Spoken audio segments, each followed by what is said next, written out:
Selamat pagi untuk semua saudara seiman dimanapun berada. Pagi-pagi seperti ini paling cocoknya bagi seorang yang telah percaya kepada Yesus Kristus adalah membaca firman Tuhan, merenungkan firman itu siang dan malam. Dan itu yang dikatakan oleh Mazmur pasal yang ke-1. Di sana dikatakan bahwa kesukaan orang yang benar adalah merenungkan Taurat itu siang dan malam. Kata merenungkan Taurat itu siang dan malam, kita bisa dapat tafsirkan bahwa pagi kita bisa menyediakan waktu untuk membaca firman Tuhan, mendengar firman Tuhan, dan merenungkan firman Tuhan. Begitu pula dengan di waktu malam hari, ada waktu yang kita bisa luangkan untuk membaca firman Tuhan, mendengar firman Tuhan, dan merenungkan firman Tuhan itu siang dan malam. Ketika kita terus menyukai akan firman Tuhan, mencintai firman Tuhan, mengasihi firman Tuhan, maka yang terjadi dalam kehidupan kita adalah iman kita terus bertumbuh, pengetahuan kita akan soal kebenaran yang ada tertulis dalam Alkitab terus meluas, dan bahkan wawasan kita dalam memahami isi Alkitab tidak menjadi terbatas, tetapi akan terus menerus kita akan mengetahui apa yang ada tertulis di dalam Alkitab, baik itu mengenai sifat Tuhan, mengenai kehendak Tuhan, mengenai jalan-jalannya Tuhan, dan bahkan mengenai segala berkat-berkat Tuhan yang Tuhan sudah senantiasa sediakan bagi kita sebagai orang yang percaya. Dan ingat saudara, kasih karunia Tuhan yang Tuhan sudah limpahkan dalam kehidupan kita sebagai orang yang percaya kepada Dia, pada hakikatnya sifatnya adalah tidak pernah terbatas, tidak pernah terhenti, bahkan tidak pernah berakhir, melainkan terus berlangsung sampai pada waktu yang dimana Tuhan kehendaki untuk berhenti, maka akan berhenti. Tetapi kalau Tuhan katakan bahwa kasih karunia-Nya masih terus berlanjut dalam kehidupan manusia yang telah percaya kepada Dia di dalam masih mendiami dunia yang fana ini, maka Tuhan terus melanjutkan, dan kita sebagai orang yang benar terus akan mengalami kasih karunia demi kasih karunia daripada Tuhan itu. Karena itu saudara kekasih, ingat, kesukaan kita sebagai orang yang telah percaya kepada Tuhan yang harus paling utama kita tanamkan dalam kehidupan kita adalah mencintai firman Tuhan, membaca firman Tuhan, merenungkan firman itu siang dan malam. Sebab ketika kita terus mendekatkan diri kita kepada Tuhan melalui firman-Nya, maka hubungan kita dengan Tuhan semakin akrab, semakin kuat, dan bahkan seluruh pengharapan kita semakin kita letakkan kepada Tuhan, dan Tuhan akan menyelesaikan setiap rencana kita yang masih penuh dengan harapan di setiap harinya. Haleluya. Hari ini saudara kekasih, kita akan berbicara tentang Markus pasalnya yang keempat ayat 1 sampai ayat yang ke-8. Pada suatu kali Yesus mulai pula mengajar di tepi danau, maka datanglah orang banyak yang sangat besar jumlahnya menyerumuni Dia, sehingga Ia naik ke sebuah perahu yang sedang berlabuh lalu duduk di situ. Sedangkan semua orang banyak itu di darat di tepi danau itu, dan Ia mengajarkan banyak hal dalam perumpamaan kepada mereka. Dalam ajarannya itu Ia berkata kepada mereka, "Dengarlah, adalah seorang penabur keluar untuk menabur. Pada waktu ia menabur, sebagian benih itu jatuh di pinggir jalan. Lalu datanglah burung dan memakannya sampai habis. Sebagian jatuh di tanah yang berbatu-batu, yang tidak banyak tanahnya. Lalu benih itu pun segera tumbuh, karena tanahnya tipis. Tetapi sesudah matahari terbit, layulah ia dan menjadi kering, karena tidak berakar. Sebagian lagi jatuh di tengah semak duri, lalu makin besarlah semak itu dan menghimpitnya sampai mati, sehingga ia tidak berbuah. Dan sebagian jatuh di tanah yang baik, yang ia tumbuh dengan suburnya dan berbuah. Hasilnya ada yang 30 kali lipat, ada yang 60 kali lipat, ada yang 100 kali lipat." Saudara kekasih, Alkitab berkata bahwa yang paling berbahagia dalam kehidupan ini adalah mereka yang mendengar firman Tuhan, membaca firman Tuhan, dan melakukan firman itu di dalam kehidupan sehari-hari. Orang yang berbahagia tidak bisa dapat diukur dari segala harta kekayaan, segala banyaknya keuangan yang dimiliki, dan segala hal-hal yang secara materi sudah terpenuhi dalam hidup. Itu belum tentu menjadi salah satu tolak ukurnya. Tetapi yang paling benar, yang paling utama yang kita sadari bahwa segala sesuatu yang kita miliki di dunia ini adalah sebuah anugerah Tuhan supaya terus melengkapi segala kebutuhan kita selama masih mendiami dunia ini.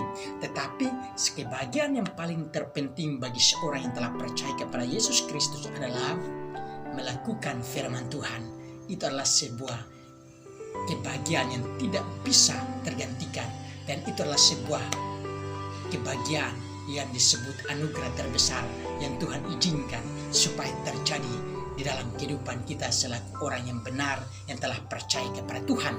Nah, hari ini saudara kekasih, di dalam catatan saya ada 3 perihal yang saya akan sharekan dan saya akan bagikan untuk menjadi saluran berkat dengan segala tujuannya supaya iman kita terus bersama-sama bertumbuh dalam mengenal akan Tuhan, dan bahkan terus untuk kita memahami apa maunya firman Tuhan yang ada tertulis dalam Alkitab terhadap setiap kehidupan kita. Untuk itu saudara kasih, perihal yang pertama yang saya akan sharekan dari Markus pasal 4 ayat 1 sampai yang ke-8 adalah yang pertama tentang seorang penabur. Ketika kita berbicara tentang seorang penabur, seorang kekasih, maka yang saya tahu itu ada 4 penabur yang kita harus kenal. Yang pertama, Tuhan merupakan seorang penabur. Yang kedua, malaikat juga sebagai seorang penabur. Yang ketiga, kita sebagai manusia juga adalah menjadi seorang penabur selama mendiami dunia ini. Dan yang keempat adalah iblis juga merupakan seorang penabur. Dan inilah 4 penabur yang kita harus kenal. Dan saya akan bahas yang pertama adalah Tuhan adalah sebagai seorang penabur.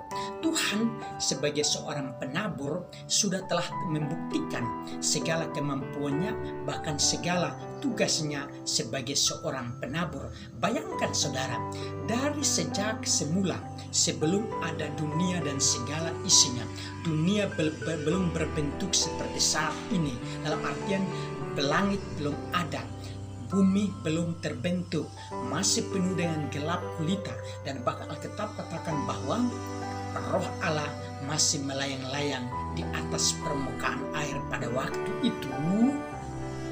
Maka Tuhan memiliki program khusus untuk menaburkan sesuatu yang sesuai dengan apa yang Tuhan rancangkan supaya terjadi. Dan rancangan Tuhan yang Tuhan ingin menaburkan adalah harus menciptakan langit dan bumi dan segala isinya. Dan itu sudah terjadi.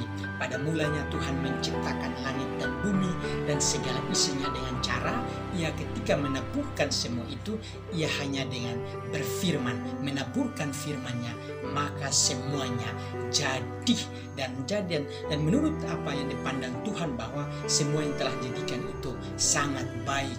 Dan karena Tuhan memandang hasil ciptaan itu sangat baik, atau hasil apa yang dia sudah taburkan, yaitu berupa langit dan bumi itu dengan dia melihat sangat baik, maka semua itu baik sampai hari ini kita menikmati kebaikan Tuhan itu dari yang namanya pemberian langitnya, dari namanya bumi ini, dan kita sudah bisa menikmati keindahan daripada alam semesta ini. Saudara bisa bayangkan kalau kita hidup di dunia ini tanpa Tuhan menyediakan bumi dan segala isinya, termasuk langit dan segala isinya, maka seperti apa jadinya kita? Bayangkan saudara, jika kita hidup tanpa bulan. Bayangkan saudara, jika kita hidup tanpa yang namanya bintang di langit di waktu malam hari. Dan bayangkan saudara, jika kita sebagai manusia, jika hidup tanpa matahari. Dan bahkan saudara kasih, kita bisa membayangkan juga kita sebagai manusia kalau hidup tanpa kehidupan, adanya flora dan fauna di dunia ini, maka kebutuhan kita bisa terpenuhi dari mana? Dan bayangkan kalau kita hidup tanpa ada namanya tanah yang bermai, maka dari mana hasil-hasil pertanian yang kita butuhkan bisa kita dapatkan? Untuk itu Tuhan merencanakan segala sesuatu menjadi baik, dan bahkan setelah Tuhan menaburkan langit dan bumi dan segala isinya, Tuhan juga menaburkan kehidupan kepada manusia sehingga manusia disebut sebagai makhluk yang paling sempurna. Di dalam Kejadian pasal yang ke-1, di sana Tuhan menaburkan manusia itu dengan kehidupan dengan cara menjadikan manusia serupa dan segambar dengan dirinya. Tujuannya adalah untuk terus menyembangkan dunia dan segala isi yang Tuhan sudah menciptakan, melestarikan, memelihara, bahkan menyembangkan keturunan dari keturunan. Nah, saudara yang kekasih, ketika Tuhan sudah menaburkan segala yang baik dalam kehidupan ini, maka yang menjadi penerus dari apa yang sudah ditaburkan Tuhan adalah Tuhan menaburkan kepercayaan kepada manusia. Tujuannya untuk bisa menyembangkan dunia ini. Dan kita tahu dunia yang semula yang kita kenal manusia menghidupi adalah Taman Eden. Dan setelah manusia hidup di sana, justru Tuhan memberi kepercayaan supaya terus berkembang. Dan hasilnya adalah Adam memiliki turunan, lalu Tuhan itu terus berkembang, dan bahkan Alkitab mencatatkan bahwa pada zaman dahulu juga manusia itu hanya memiliki satu logat bahasa. Dan karena manusia itu sangat egois, sehingga melupakan apa yang menjadi kehendak Tuhan di semula, yaitu harus mengembangkan dunia ini dan melestarikan, tapi justru manusia ingin mencari nama dengan cara mendirikan menara Babel. Dan karena hal itu dipandang oleh Tuhan sangat bertentangan dengan apa yang menjadi rencana Tuhan semula, yaitu manusia itu harus bertugas melestarikan dunia dan segala isinya, maka itu karena bertentangan sehingga Tuhan harus menghancurkan akan setiap rencana Tuhan melalui menara Babel, sehingga rencana proyek itu menjadi mangkrak, menjadi hancur. Dan bahkan dari peristiwa Babel itulah manusia sejak waktu itu mulai terus berkembang, mulai dari ujung bumi yang satu sampai kepada ujung bumi yang lain. Dan bahkan sampai hari ini dunia ini sudah penuhi dengan 200 negara, dan bahkan dipenuhi dengan berbagai suku, agama, ras, bahasa. Dan bahkan dari ujung bumi yang satu sampai ujung bumi yang lain, kita selalu melihat ada beraneka ragam kehidupan manusia dengan segala kekayaan budaya dan cara hidup yang berbeda-beda, yang dimana terus membuat dunia ini semakin indah terlihat, bahkan semakin indah di mata Tuhan. Saudara yang kekasih, caranya Tuhan menaburkan segala sesuatu dalam kehidupan kita adalah dengan caranya Tuhan. Dan kita sebagai manusia ketika melihat atau memperoleh hak apa yang ditaburkan oleh Tuhan dalam kehidupan kita, kita sangat bersyukur dan bahkan kita sangat memuliakan dan meninggikan nama Tuhan. Berbicara juga tentang nama Tuhan sebagai penabur, maka menurut Markus pasal 4 ini mengajarkan kita bahwa hal utama yang Tuhan ingin untuk taburkan dalam kehidupan kita adalah firman-Nya. Maka itu di dalam kitab Ibrani pasal yang ke-1 juga berbicara bahwa pada mulanya Tuhan menaburkan firman kepada nenek moyang seluruh manusia, baik dari mulai Adam dan seterusnya, dan bahkan sampai kepada para nabi-nabi.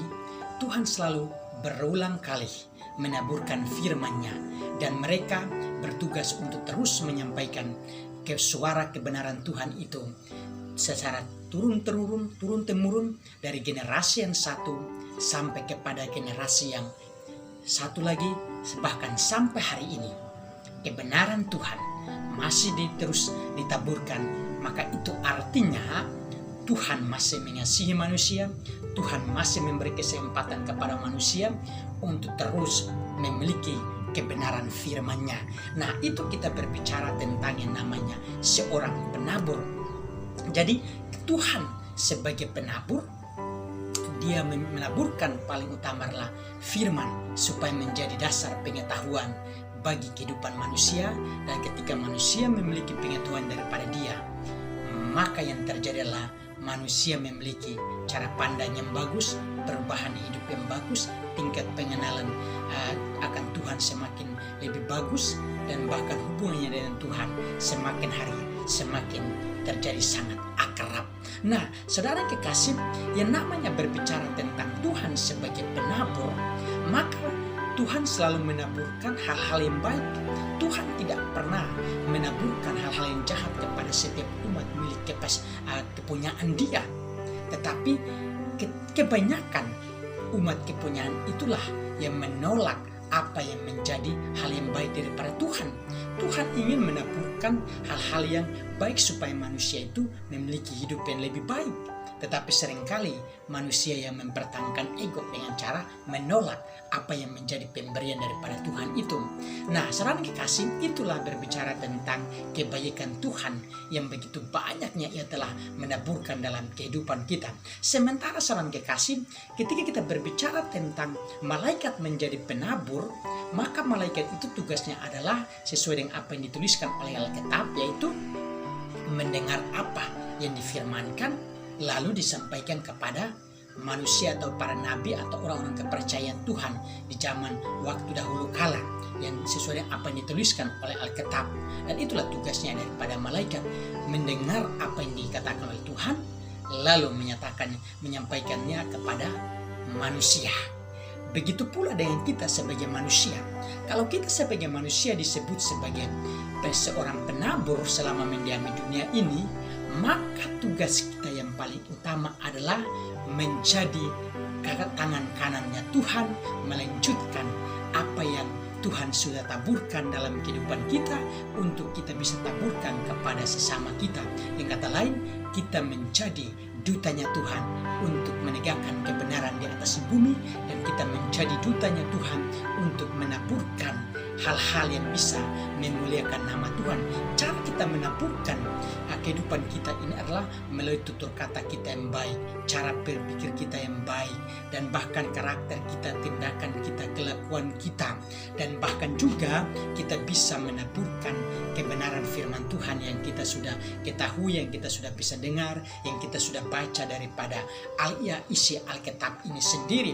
Dan saudara kekasih, tujuan kita menaburkan atau menjadi seorang penabur selama kita mendiami dunia ini adalah supaya bisa dapat dilihat oleh sesama kita yang sudah percaya kepada Tuhan maupun yang belum, supaya mereka juga melihat segala hal-hal yang kita taburkan dengan baik dan mereka menilai baik, lalu berbalik dan hanya memuji dan membesarkan nama Tuhan. Kita bersikap sebagai seorang penabur selama mendiami dunia ini bukan hanya kita datang saat kita datang di gereja lalu kita memberi persembahan, kita menabur untuk apa, persembahan untuk pembangunan dan lain dana dan lain sebagainya. Tidak hanya itu saja, tetapi hal utama yang kita harus tabur adalah kehidupan kita bisa dapat menyenangkan hati Tuhan dan bisa juga menyenangkan hati sesama.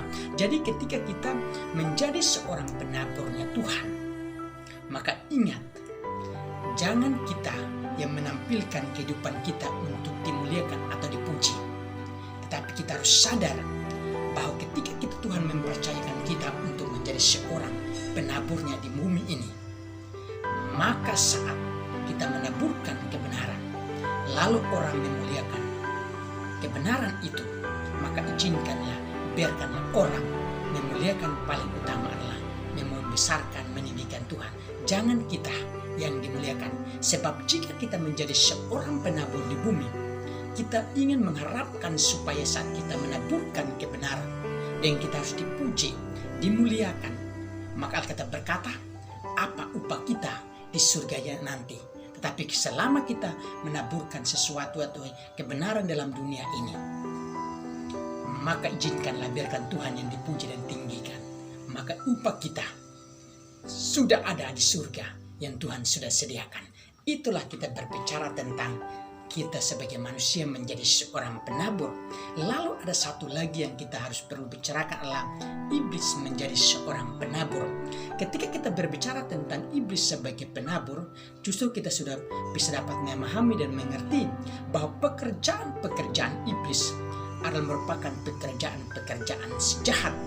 Dan apa yang ditaburkan dalam kehidupan manusia, baik lewat pikiran dan hati dan perasaan, atau dengan kata apa yang dia menabung dalam kehidupan manusia, pada hakikatnya bukan menabur hal-hal yang baik, tetapi yang ditabur adalah hal-hal yang bersifat pikiran kotor, hal-hal yang bersifat dosa, hal-hal yang bersifat kenajisan, bahkan menaburkan pencobaan-pencobaan yang dimana akan menjadi jerat untuk bisa menggoyahkan setiap iman percaya orang benar terhadap Tuhan. Bahkan setiap apa yang ditaburkan iblis adalah jerat untuk menjatuhkan dan menghancurkan kehidupan hubungan Tuhan dengan setiap orang-orang pilihannya. Ingat saudara, si jahat yaitu iblis tidak pernah menaburkan hal-hal yang untuk kita bisa terus mendekat sama Tuhan, tetapi pekerjaannya adalah untuk menciptakan tembok pemisah antara kita dengan Tuhan yang kita sembah siang dan malam, yaitu Yesus Kristus. Itu hal yang pertama seorang kasih ketika kita berbicara tentang penabur. Nah, hal yang kedua adalah berbicara tentang benih. Mazmur Markus pasal 4 ayat yang keempat. Ketika kita berbicara tentang yang namanya benih, maka seorang penabur, baik itu dari Tuhan, malaikat, dan bahkan manusia, ketika ingin menaburkan sebuah benih, maka benih paling utama yang dipilih adalah, atau yang dinilai yang layak adalah benih yang berkualitas, benih yang memberi keuntungan, benih yang bermanfaat. Tetapi benih yang tidak bermanfaat, yang tidak bisa memberi keuntungan, tentu tidak akan dipilih dan tidak akan dipakai untuk dijadikan sebagai benih yang bermanfaat. Kita bisa contohkan seorang kekasih, seorang petani baik di sawah saat untuk menanam padi dan lain sebagainya, maupun di ladang seperti jagung dan sayur-sayur dan lain sebagainya. Pasti yang dipilih oleh seorang petani daripada sekian benih untuk ditaburkan di ladangnya atau di kebunnya adalah benih unggul yang bisa bermutu, yang bisa menjamin, dan yang bisa memberi hasil yang bagus. Nah, inilah benih yang kita harus pilih. Nah, kita dalam hubungan kita dengan Tuhan, salah satu benih yang paling utama yang kita harus miliki dalam kehidupan kita, yang Tuhan sudah pilih, yang Tuhan sudah tetapkan, yang Tuhan sudah benar-benar menilai adalah benih yang paling berkualitas, adalah benih yang langsung datang dari surganya Tuhan, atau benih yang langsung datang berasal daripada kepribadian Tuhan itu sendiri, yang disebut adalah firman yang hidup itu. Firman itu berbicara tentang kepribadian Tuhan dan adalah merupakan benih yang kita harus miliki dalam kehidupan kita ini. Ingat saudara, kenapa Tuhan menjadikan kita serupa dan segambar dengan Tuhan? Tujuannya adalah satu, supaya setiap benih yang firman yang keluar daripada mulut Tuhan bisa mendapat tempat di setiap hati kita, di setiap perasaan kita, di seluruh kehidupan kita. Sebab ketika firman yang keluar daripada kepribadian Tuhan, maka kita diciptakan serupa dan segambar dengan Tuhan itu, supaya kita bisa berjalan sesuai dengan apa yang menjadi isi daripada benih firman itu dalam kehidupan kita. Nah, ingat saudara, benih yang ditaburkan dalam kehidupan kita oleh Tuhan, yaitu firman itu, pada hakikatnya memiliki ciri khas tersendiri. Ciri khas uniknya adalah benih yang berkualitas, yang ditaburkan. Dia harus bisa bertumbuh. Dia harus bisa bertumbuh menjadi pohon yang baik, lalu memiliki cabang, ranting, daun, bunga, dan bisa berbuah. Itulah ciri khas benih yang baik. Nah, benih yang baik yang dari surga, yang disebut firman, menurut Markus pasal 4 ini, Tuhan sudah taburkan, yaitu Tuhan Yesus sendiri pada waktu yang lalu, yang menaburkan di tepi pantai kepada banyak orang. Saat orang banyak yang datang kepada dia, dan ia mulai berbicara bahwa saat benih itu ditaburkan, sebagian jatuh di pinggir jalan, sebagian di tanah yang berbatu-batu, sebagian di semak duri, dan bahkan sebagian di tanah yang baik.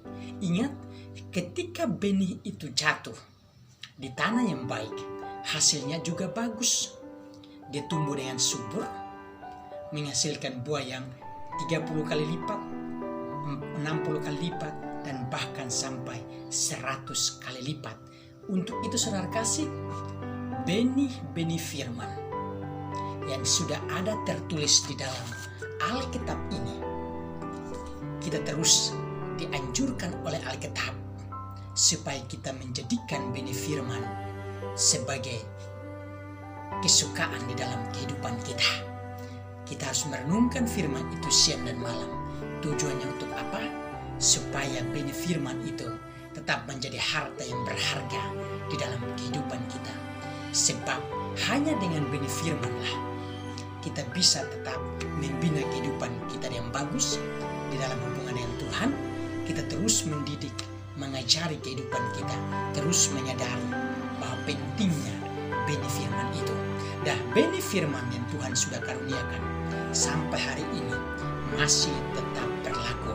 Untuk itu, jadikanlah benih firman menjadi yang terus bertakhta, berdaulat, berkuasa di dalam kehidupan ini. Ingat saudara, benih yang kita butuhkan adalah benih yang berkualitas, yaitu firman yang berkelas, firman yang bermanfaat, dan bukan firman yang membuat kita supaya sebentar bisa mengerti, sebentar tidak mengerti. Tetapi ajaran kita dasarnya adalah, dan segala sumbernya adalah daripada Tuhan, dasarnya adalah iman yang benar di dalam Tuhan. Haleluya. Itu hal yang kedua saudara. Hal yang ketiga adalah berbicara tentang tempat. Markus pasal yang ke-4 ayatnya yang ke-5 sampai ayat yang ke-8.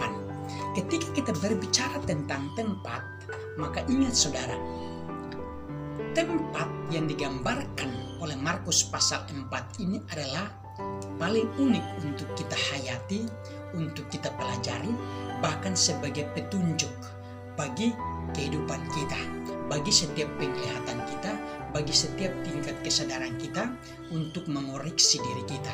Di mana keberadaan kita sekarang dalam hubungan kita dengan Tuhan saat kita mendengar firman Tuhan, di saat kita mendengar firman Tuhan itu baik di gereja, di persekutuan doa, maupun di komunitas-komunitas Kristiani kita secara masing-masing. Apakah benih yang ditaburkan itu mendapat tempat yang tepat dalam kehidupan kita sebagai tempat yang telah dipilih Tuhan? Jadi yang dibicarakan tempat di dalam Markus pasal 4 inilah soal kehidupan kita, keberadaan kita, suasana hidup kita, dan tingkat pemahaman kita, tingkat pengertian kita soal akan kebenaran firman Tuhan.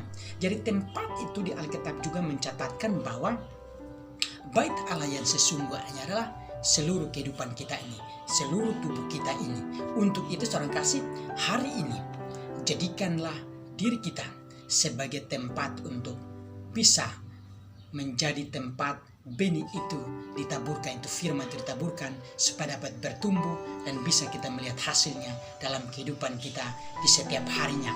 Dan ketika kita berbicara soal tempat, maka keberadaan kita sebagai manusia saat kita mendengar firman Tuhan, ada yang posisi tempatnya itu disebut pinggir jalan.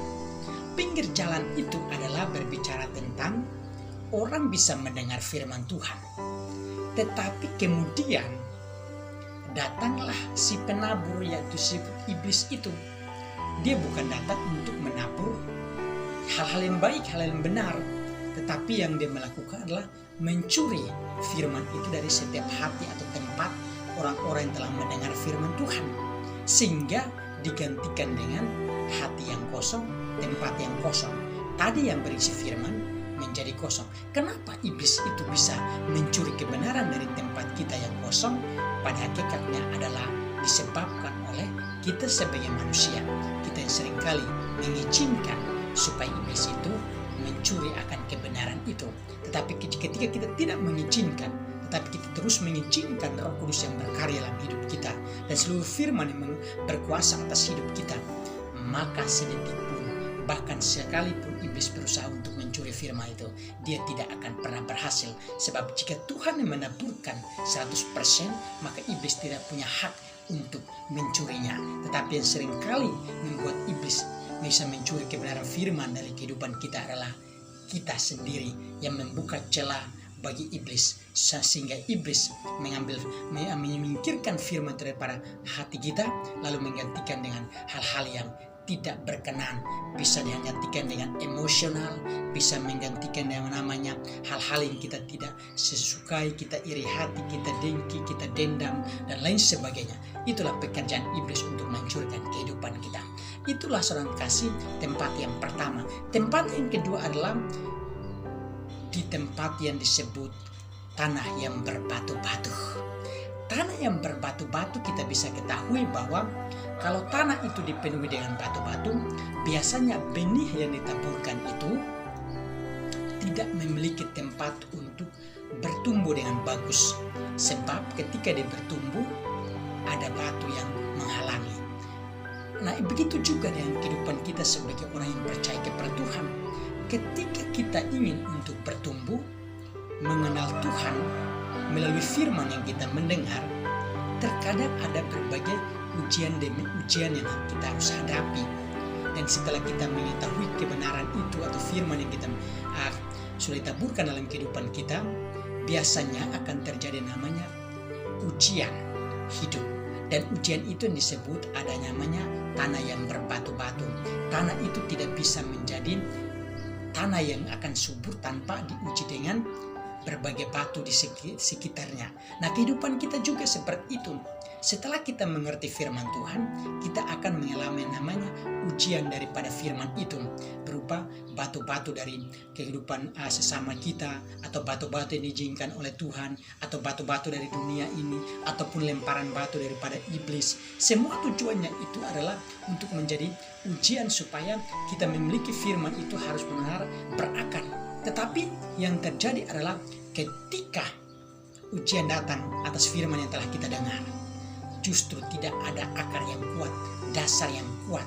Jadi ibarat kita mendengar firman dari telinga kanan, tembus telinga kiri, lalu firman itu tidak kita simpan di hati sehingga tidak berakar. Lalu yang terjadi adalah ketika ada yang namanya batu-batu pencobaan di sekitar kita, justru seringkali kita menjadi orang yang menjauh daripada Tuhan. Kita tidak mau percaya sama Tuhan, kita berbalik tinggalkan Tuhan. Tetapi hari ini kita mau belajar mengoreksi diri bahwa kita bukan orang-orang yang akan takluk akan terhadap setiap batu-batu yang ada di sekitar kita. Tapi kita adalah orang-orang yang pemenang dalam Tuhan, yang akan menyingkirkan setiap batu-batu penghalang dalam hubungan kita dengan Tuhan, dalam pertumbuhan iman kita dengan kekuatan Tuhan. Sebab dalam segala perkara Tuhan turut bekerja untuk mendatangkan kebaikan bagi setiap orang yang mengasihi Dia. Haleluya. Itulah yang disebut tempat yang kedua. Tempat yang ketiga adalah berbicara tentang semak duri. Semak duri ini saudara kekasih, siapakah yang berani untuk mendekat akan semak duri? Apalagi tumpukan semak duri dalam sebuah ladang begitu banyaknya, siapakah yang berani untuk berjalan melewatinya? Tidak ada seorang pun. Tetapi Alkitab menyatakan bahwa ketika penabur menaburkan benihnya, maka sebagian benih itu jatuh di tanah yang disebut semak duri itu. Kenapa di semak duri itu harus ada benih yang disebut firman itu harus ditaburkan juga? Tempat yang disebut semak duri itu adalah orang-orang yang telah mendengar firman Tuhan, termasuk kita sebagai orang-orang yang telah siang malam berkali-kali dengan firman ini. Tuhan sangat ingin untuk menabur. Tujuannya supaya segala hati kita yang belum masih dipengaruhi oleh berbagai godaan-godaan daripada dunia ini, Tuhan menaburkan supaya tujuannya menyingkirkan, menghancurkan, bahkan menghambat pertumbuhan dari semak di dalam hidup kita. Bahkan kalau bisa firman itu segera merubah segala keinginan-keinginan dan godaan-godaan yang sudah tertanam dalam hidup kita, dan segala pengaruh-pengaruh dunia Tuhan singkirkan, dan Tuhan ingin menggantikan kehidupan kita dengan benih firman-Nya supaya menjadi alat peperangan kita.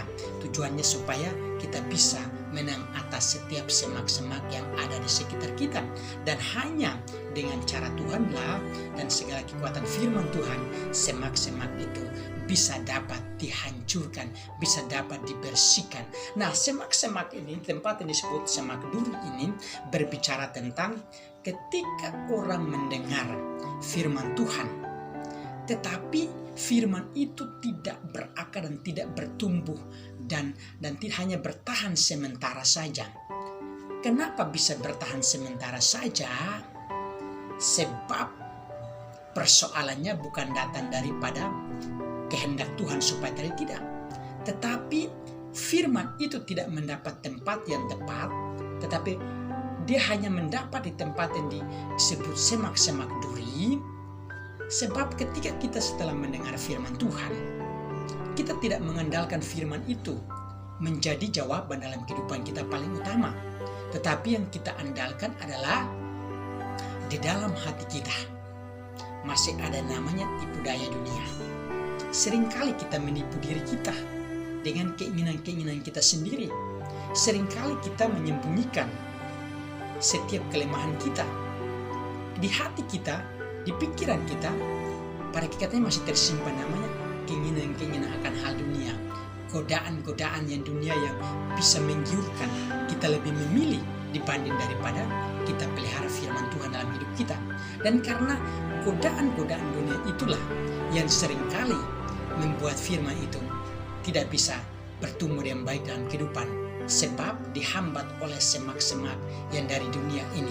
Misalnya, terkadang kita orang membeli hal-hal yang sangat mewah, kita juga pengen seperti itu, padahal penghasilan kita tidak sepadan dengan apa yang sedang kita inginkan, sehingga yang terjadilah kecewa, marah, jengkel, dan lain sebagainya. Tetapi sebagai orang yang benar, ingat, hari ini boleh ada banyak keinginan kita untuk mencapai ini dan itu, boleh ada banyak godaan-godaan rayuan daripada dunia untuk menghancurkan kita, tetapi kita harus sebagai orang yang beriman, kita harus bersikap dewasa. Dewasa yang apa? Bersabar, sukacita, lemah lembut, memiliki hati yang penuh murah, dan bahkan kita harus menguasai diri dalam menghadapi segala persoalan. Sebab ketika kita menguasai diri dan kita bisa menyimbangkan kebutuhan yang kita butuhkan dengan segala penghasilan kita, maka firman itu kita libatkan terus dalam hidup kita, maka semua akan berjalan seimbang dan hidup kita terus dengan ketenangan, dan bahkan Tuhan akan turut campur tangan dan Dialah yang akan memberkati hidup kita supaya hidup dalam berkelimpahan dalam segala hal, baik secara jasmani maupun secara rohani. Hidup kita tetap penuh dengan sukacita, penuh dengan damai sejahtera, penuh dengan kelemah lembutan, penuh dengan kasih dimanapun kita berada. Itulah yang disebut tempat yang ketiga. Tempat yang terakhir secara kasih yang kita harus pelajari adalah tanah yang baik. Ketika berbicara tentang tanah yang baik, maka tanah yang baik adalah tanah yang subur, yang dimana-mana kalau para petani ingin menaburkan benih, maka dipilihlah tanah yang subur. Demikian begitu juga Tuhan sangat memilih tempat yang disebut tanah yang baik itu. Dan tanah yang baik itu berbicara tentang kehidupan kita sebagai orang yang percaya kepada Tuhan, yang dimana saat Tuhan taburkan benih yang baik yang disebut firman itu, maka akan harus bisa melihat hasil. Hasilnya adalah tumbuh. Kita sebagai orang yang benar, tanah yang baik itu adalah mengelukiskan atau menggambarkan tentang kita sebagai orang yang dimana saat mendengar firman Tuhan, kita mendengar, lalu firman itu mendapat tempat yang baik di hati kita. Kita memahami firman itu, kita mengerti. Dan justru karena kita mengerti dan kita ingin untuk memelihara firman itu dalam kehidupan kita setiap hari, baik dengan cara membaca, mendengar, dan melakukan dalam kehidupan sehari-hari, maka hasilnya adalah tumbuh subur. Iman kita bertumbuh dengan subur, pertumbuhan rohani kita juga terlihat dengan semakin baik dalam kehidupan sehari-harinya, dan bahkan hasil yang paling bagus adalah kita setelah mendengar firman Tuhan dan memahami, hasilnya kita bisa menghasilkan buah. Ada yang 30 kali lipat, ada yang 60 kali lipat, dan bahkan ada yang 100 kali lipat. Mulai hari ini saudara kasih, mari kita koreksi hidup kita, kenali hidup kita, dan kita mau belajar untuk mengetahui di mana posisi keberadaan kita sebagai tempat yang setiap saat ditaburkan benih itu.